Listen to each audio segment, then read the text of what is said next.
Olá, me chamo Felipe Ramon. Minha orientadora é a professora doutora Marília Regina Costa Castro Lira. Meu relatório final é sobre o uso do biocarvão como agente potencializador da biodegradação do efluente líquido gerado em lavanderia de jeans no solo. Sou aluno do curso técnico em Química Industrial subsequente. O jeans é uma peça muito importante nos dias atuais, utilizado para vários tipos de trabalhos e como vestimenta de lazer e moda, sendo assim apresentado nas passarelas em 1970 por Calvin Klein. É de grande importância no mercado brasileiro e para a economia.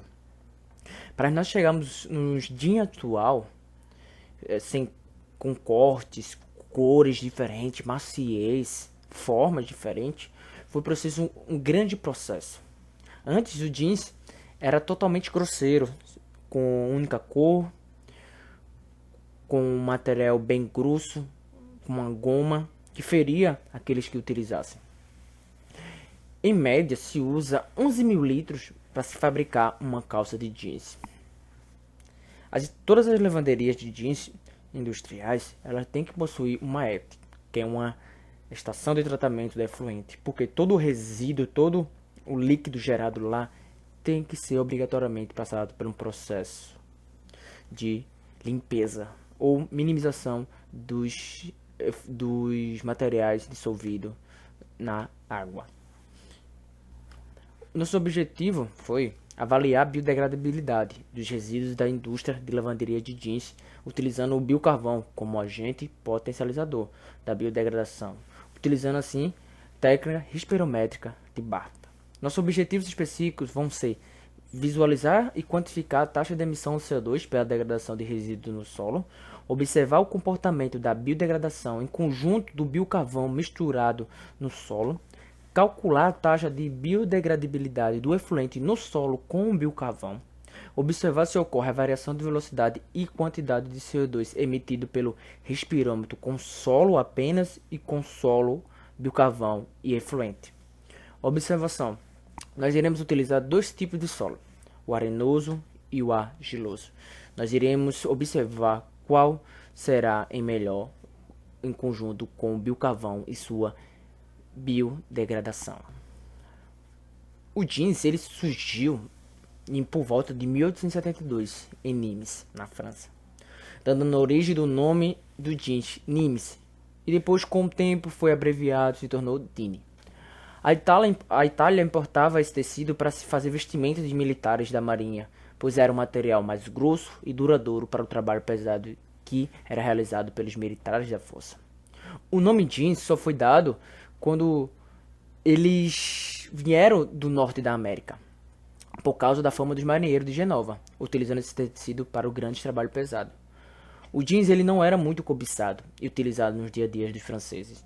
Com o passar dos anos, o tecido se tornou um tecido mais barato e resistente do que os outros para trabalhos pesados. Com isso, teve um grande crescimento desse tipo de material. As grandes lavanderias surgiram de acordo com a demanda do jeans.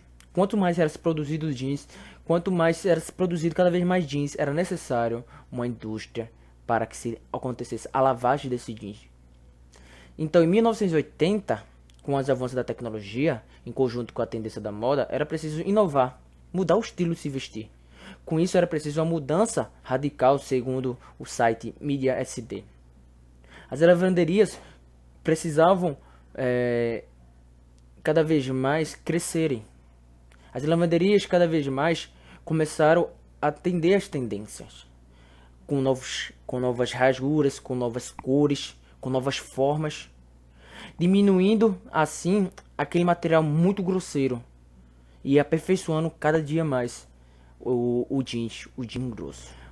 Além de nós termos uma grande facilidade de termos o jeans hoje em nosso dia a dia, e é um material têxtil muito importante, ele também possui um impacto muito grande por causa da sua lavagem. A sua lavagem gera resíduos orgânicos e inorgânicos que é prejudicial à saúde, tanto do ser humano quanto do meio ambiente. Segundo Martin, citado por Poli em 2013, Alguns dos poluentes e taxa de poluição orgânica são compostos orgânicos amino, que estão contidos na lavagem do jeans, dextrina, goma, graxa, perspectinas, álcoois, ácidos acéticos, corantes, sabões, detergentes e compostos inorgânicos, como hidróxido de sódio, carbonato, sulfato e cloreto. Tudo isso é dissolvido durante o processo de lavagem do jeans, para ele se tornar a forma que hoje nós temos. Se esse líquido for descartado incorretamente, pode levar, com relação aos rios e bacias, pode levar a acidez da água, contaminação por matéria orgânica, materiais pesados, aumento da carga orgânica, pode também levar a mortandade de peixes. Os ribeirinhos ao redor do rio não poderão utilizar essa água, pois ela está contaminada. Com relação ao solo, o solo fica infértil. O aumento do pH do solo. O solo fica impróprio para plantação. O solo fica impróprio para moradia, porque os compostos são prejudicial e tóxico aos seres humanos. E com relação ao ar, ele é prejudicial, pode acidificar o ar. Compostos volados podem permanecer naquele lugar, gerando grande impacto na população. E o que seria também a biodegradação? A biodegradação é um processo natural, essencial para a manutenção da vida na Terra, que decompõe a matéria orgânica por meio de bactérias e fungos e outros organismos, permitindo a formação de humus, que esse humus retorna os nutrientes para as plantas, regulando as populações de micro-organismos, tornando os solos férteis. Porém, a natureza não tem sido capaz de lidar com os rejeitos gerados pela humanidade sozinha. Isso seria uma biodegradação. E o que seria o biocarvão? O biocarvão cada dia mais está em destaque no setor agropecuário, por ser um substrato natural derivado de matéria vegetal, animal, cerâmico, segundo o TRIZ 2018. A biomassa ela é produzida através da queima, pirólise. Queima em fogo baixo com quase ausência de oxigênio. As características de um biocarvão vai depender totalmente de matéria orgânica utilizada. Se for palha, as características da palha. Se for bagaço da cana-de-açúcar, terão as características da cana-de-açúcar com relação ao bagaço. Cada um tem as suas características. O biocarvão ele é importantíssimo também para ajudar na biodegradação. E o biocarvão ele pode ser comparado com uma terra preta de índio, que é encontrada no Amazonas. Essa terra preta de índio se localizava aonde os índios se residiam, os índios nômades moravam. Aquele solo onde eles moravam era fértil, uma coloração diferente. Era totalmente diferente do que a biomassa do Amazonas. Materiais e métodos. Será utilizado uma metodologia de respirometria para indicar a taxa de biodegradação de matéria orgânica com relação ao tratamento via solo. O equipamento utilizado será o respirômetro de Barta para calcular a geração de CO2 gerado pela biodegradação de matéria orgânica.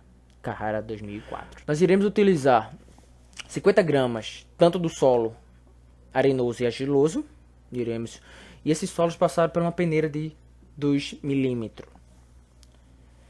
Nós iremos seguir a ABNT de 1999 sobre resíduos em solo, que iremos seguir desde equipamento, desde concentração de material químico a tudo. Nós iremos utilizar 12 respirômetros, sendo que iremos utilizar em triplicata. Para o quê? Para se ter uma melhor curva de eliminação de CO2 e biodegradação. Nós iremos também incubar esses respirômetros a 30 graus Celsius, iremos medir CO2 diariamente, até se passar algumas semanas, iremos medir em 15 dias. Resultado e discussões. Os resultados alcançados até o presente momento, em função da readequação do plano de trabalho e a suspensão do acesso ao aluno, professores e funcionários às dependências do IF, que é o Instituto Federal de Educação, Ciência e Tecnologia de Pernambuco, por causa da Covid-19, que iniciou em Pernambuco no dia 12 de março de 2020, refere-se à apropriação sobre o tema de pesquisa com a realização de pesquisa bibliográfica, visitas técnicas realizada para o conhecimento da atividade de lavagem dos jeans. Nós coletamos e Os registros fotográficos foram realizados na lavanderia Céu Azul Toritama. Aqui algumas características.